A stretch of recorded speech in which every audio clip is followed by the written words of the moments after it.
Hello everyone, আমি সর্ববিদ্যু চাকমা আজকে চলে এসেছি বাংলা দ্বিতীয় পত্রের খুবই ইম্পর্টেন্ট একটা টপিক নিয়ে, যেটি ইম্পর্টেন্ট কিন্তু পানির মতো সোজা।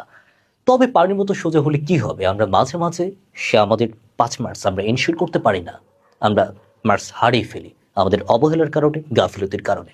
কিন্তু আমাকে যদি 5টা মিনিট সময় দেন, আমি গ্যারান্টি দিয়ে বলতে পারি আপনার 5-এ 5 পাওয়া কেউ আটকাতে পারবে না। আমরা চলে যাই বাংলা বানানের নিয়ম। এই বাংলা বানানের নিয়মে যত কোয়েশ্চেন আছে এগুলো কিন্তু প্রতি বছর রিটার্ন হতেই থাকে একদম লিমিটেড কোয়েশ্চেন, কিন্তু তাও আমরা ভুল করে থাকি। এই যে আমাদের প্রথম কোয়েশ্চেন, নত্যবিধান বলতে কি বোঝো? নত্যবিধানের সূত্রগুলো লেখো।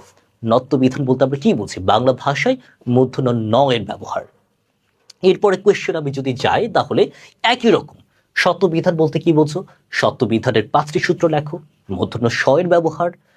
এরপরে কোয়েশ্চেন যদি যায় তাহলে দেখা যাচ্ছে বাংলা বানানে হ্রস্ব ইকারের ব্যবহারের 5টি নিয়ম উদাহরণ সহ লেখো।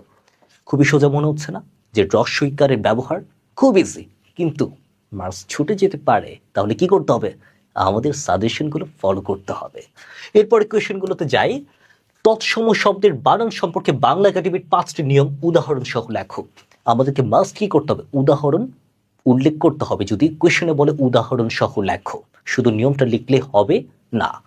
Okay fine. এরপরে 5 নম্বর কোয়েশ্চেন, বাংলা একাডেমি প্রমিত বাংলা বানানের 5টি নিয়ম লেখো। এরপরে কোয়েশ্চেন, বাংলা একাডেমি প্রণীত বাংলা আধুনিক নিয়ম অনুসারে অতৎসম শব্দের যে কোনো 5টি বানান সূত্র উদাহরণ সহ লেখো। আমরা 6 নম্বর কোয়েশ্চেনে পাচ্ছি কি? অতৎসম শব্দের 5টি নিয়ম। আর এখানে 4 নম্বর কোয়েশ্চেন আমরা পাচ্ছি তৎসম শব্দের বানান সম্পর্কে বাংলা একাডেমির 5টি নিয়ম। Okay fine.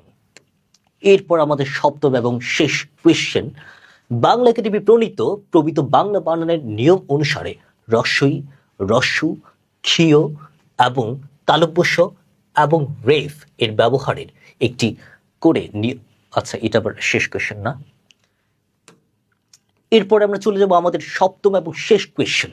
শেষ কোয়েশ্চনে বলছে বাংলা একাডেমি প্রমিত বাংলা বানানের নিয়ম অনুসারে রস্বই, রস্যৌ, ক্ষীয়, তালব্যস্য এবং রেফের ব্যবহারের একটি করে নিয়ম উল্লেখ করে উদাহরণ সহ লেখো।